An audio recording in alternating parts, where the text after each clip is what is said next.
Hello there, welcome back to the Good Enough Mum page, and the subject is anxiety and mindfulness. What's it all about? And indeed, does it work? So let's start with, does it work? Mindfulness, it has actually been researched quite thoroughly. It first launched in terms of a modern view of mindfulness about 30 years ago. Since then, it's been thoroughly researched, and it has been shown that it helps us with our immune responses. We have stronger immunity. It lowers our cortisol levels, our stress hormone, and also it has been shown to help with psychosomatic illnesses, chronic pain and depression. So yes, mindfulness does actually work. Just to add as well, it helps reduce our blood pressure. So the benefits of mindfulness are quite well known now.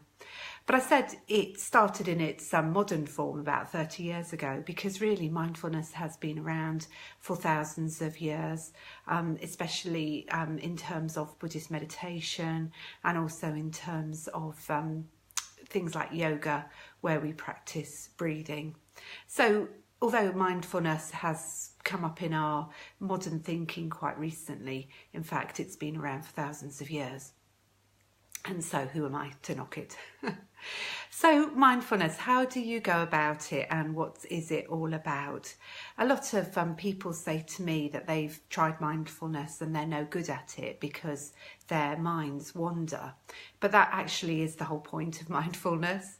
Mindfulness is about learning to bring focused attention into this present moment. And it's so easy for us. Our brains are just so scattered, and we're thinking about this, that and the other all the time, and it's actually really difficult to bring focus to what we're experiencing in the present moment. And quite often we can be a long way removed from what's going on in the present moment. And sometimes that can actually be as a bit of a protection against feeling unpleasant feelings. And especially people who've experienced trauma at any point in their lives. And this can include all sorts of traumas. For children, it can include things like their parents separating, it can include the death of a loved one, it can include someone being incarcerated, it can include emotional, physical or mental abuse. And in fact, many people have suffered at least one of those things in their lifetime. And often one of our defences against trauma is to not really notice what's going on in our bodies, because our feelings are so painful. So we tend not to want to notice what's going on in our bodies, and we tend to try and ignore it, whereas mindfulness actually brings us back in touch with our bodies. But what we learn through mindfulness is that although we can have unpleasant feelings, the feelings and thoughts come and go, and we begin to realise that we can take a step back from what's going on in our minds and what's going on in our bodies, and that it's all quite temporary and it changes a lot. And as we begin to realise that more and more, we begin to develop a much greater sense of stability and of being grounded in the present, in this moment. And that helps us to feel a lot calmer. But mindfulness isn't necessarily about feeling peaceful at all times. Mindfulness is just about recognising what's going on in our bodies and in our thoughts, in our minds. And just noticing it and letting them go. And rather than following thoughts arise in our minds all the time, but rather than following them, we just notice that they're there and we let them go, and then we focus back again on what we were doing on our task, or on what we're actually experiencing in this present moment. And so mindfulness is not about trying to achieve anything.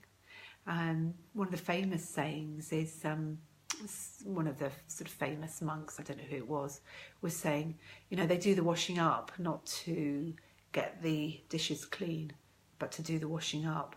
While they're doing the washing up, that's all they're doing. They're washing up, and it's not to have an achievement at the end. And the difference there is about just absolutely being in that particular moment of time and not thinking about the outcome.